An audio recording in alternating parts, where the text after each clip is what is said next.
Muy buenos días, mis amados hermanos y hermanas. No hay nada mejor que empezar el día con la inspiración de nuestros profetas. Espero te guste mucho este programa. Bienvenidos a Discursos y Profetas de Ven Sígueme con Walter Posada.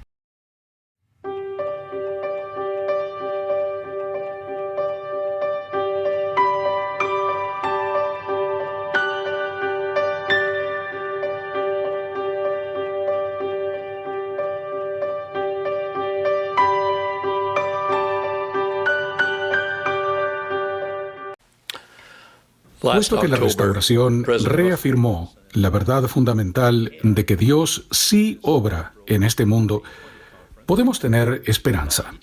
Debemos tener esperanza, aún al afrontar las dificultades más insuperables.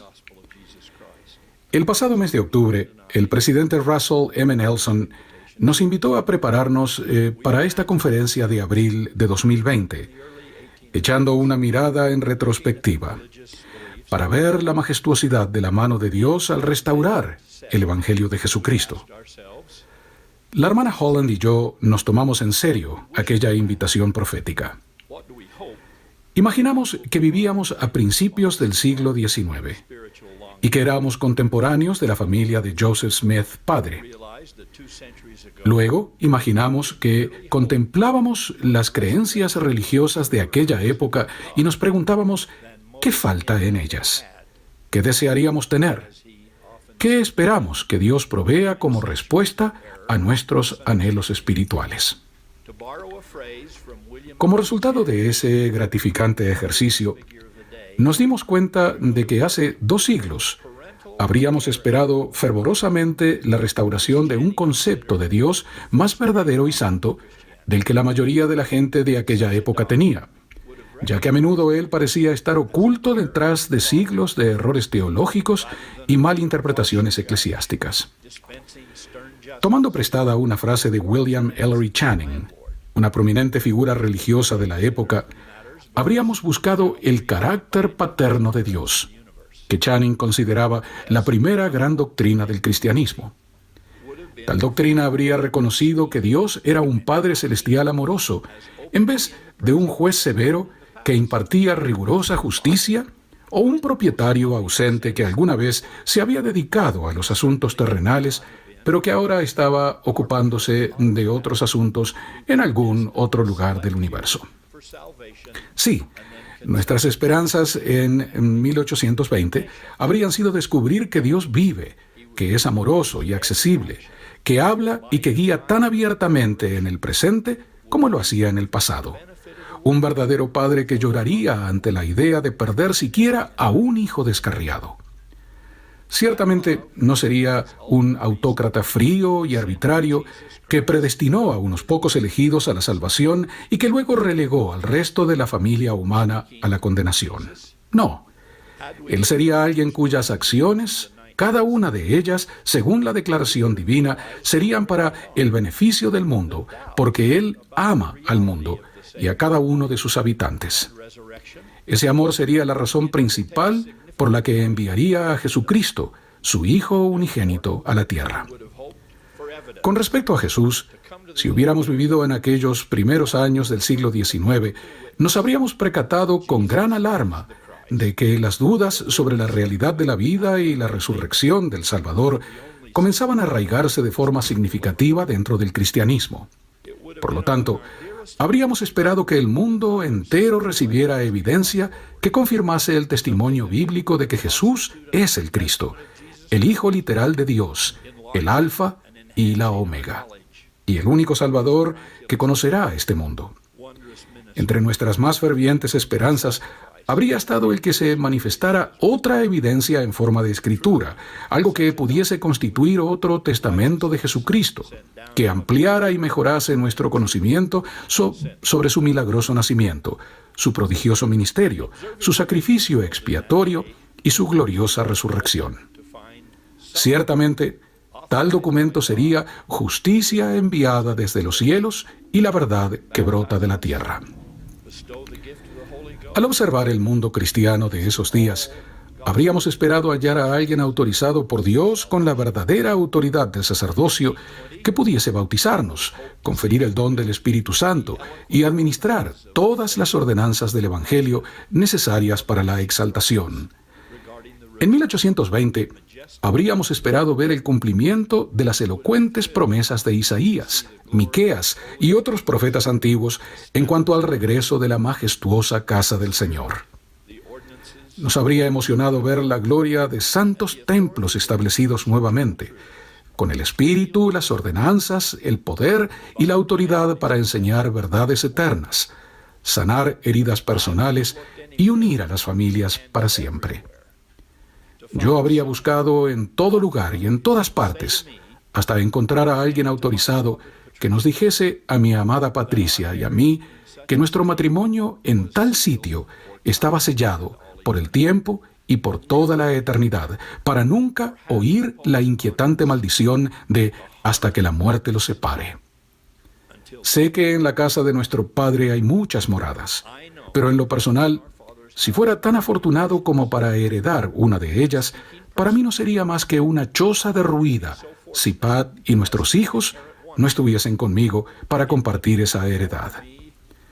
Y con respecto a nuestros antepasados, algunos de los cuales vivieron y murieron en la antigüedad sin siquiera oír el nombre de Jesucristo, habríamos esperado que se restaurara aquel tan justo y misericordioso concepto bíblico, la práctica de que los seres vivos ofrezcan ordenanzas salvadoras a favor de sus familiares ya fallecidos. No hay ninguna práctica que pueda imaginar que demuestre con más esplendor el interés de un Dios amoroso por cada uno de sus hijos terrenales, sin importar cuándo vivieron ni dónde murieron.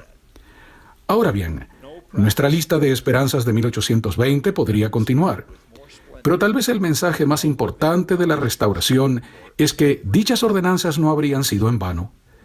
Comenzando con el evento en la arboleda sagrada y hasta la actualidad, esos deseos empezaron a volverse realidad y llegaron a ser, como el apóstol Pablo y otros enseñaron, verdades y verdaderas anclas para el alma, seguras y firmes. Lo que alguna vez fueron solo esperanzas, ahora son parte de la historia.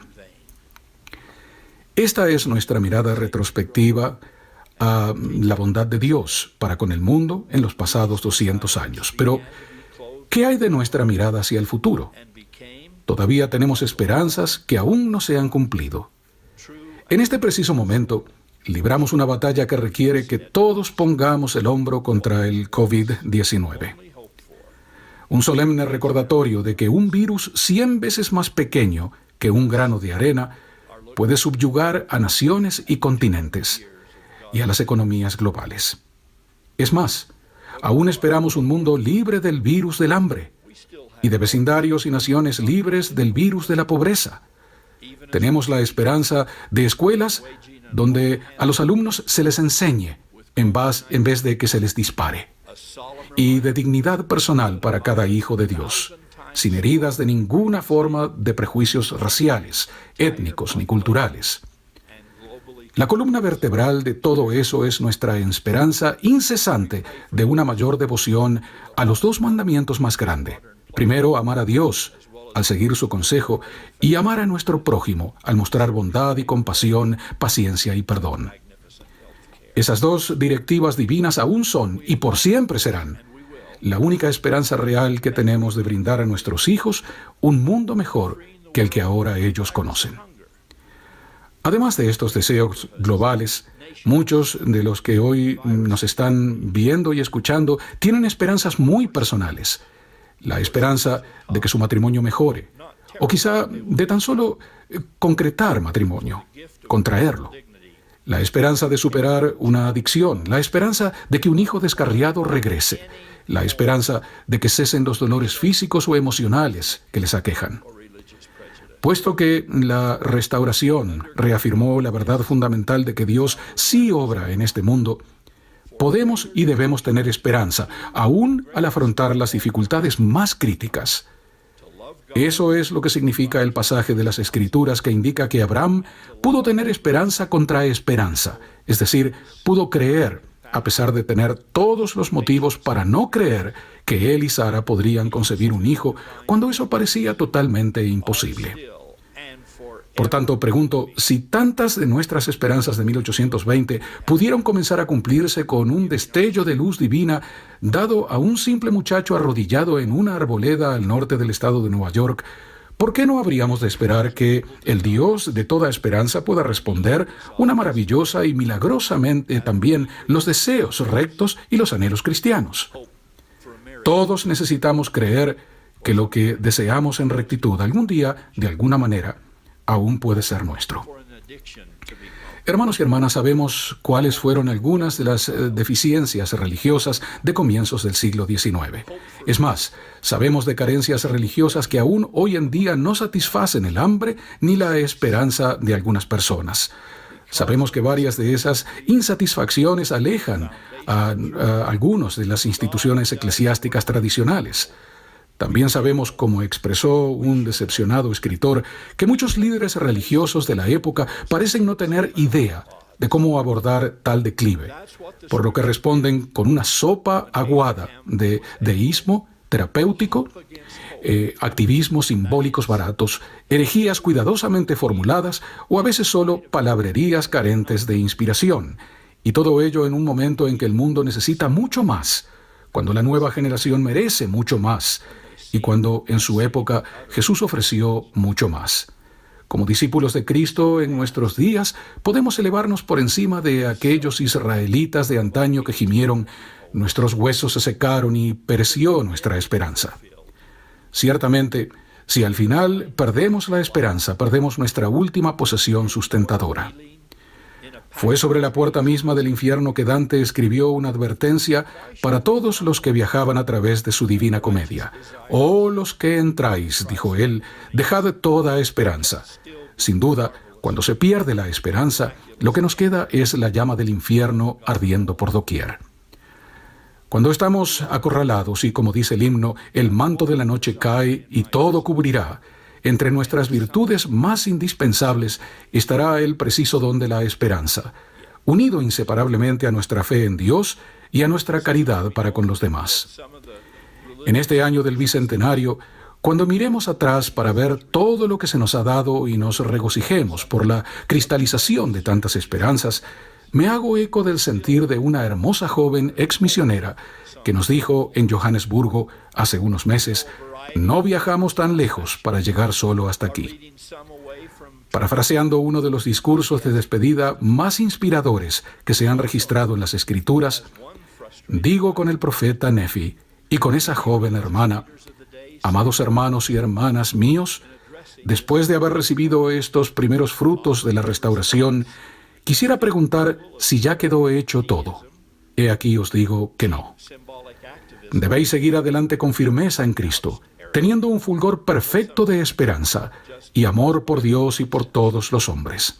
Si lo hacéis, dice el Padre, tendréis la vida eterna». Doy gracias por todo lo que se nos ha dado en esta, la última y más grandiosa de todas las dispensaciones, la del Evangelio restaurado de Jesucristo. Los dones y las bendiciones que fluyen de dicho Evangelio significan todo para mí. Así que, en un esfuerzo por agradecer a mi Padre Celestial por ellos, tengo promesas que cumplir y mucho por hacer antes de dormir, y mucho por hacer antes de dormir. Ruego que sigamos adelante con amor en el corazón, andando en el fulgor de esperanza que ilumina la senda de la santa preparación en la que estamos desde hace ya 200 años. Testifico que el futuro estará tan colmado de milagros y de abundantes bendiciones como el pasado. Tenemos todos los motivos para esperar bendiciones aún mayores que las que ya hemos recibido, pues esta es la obra del Dios Todopoderoso, esta es la Iglesia de la Revelación Continua, y este es el Evangelio de gracia y benevolencia ilimitadas. Testifico a todos de estas y más verdades, en el nombre de Jesucristo. Amén. Espera, no te vayas todavía. Recuerda que tenemos muchos contenidos para ti. Elige el que más te gusta, aquí en Ven, Sígueme con Walter Posada.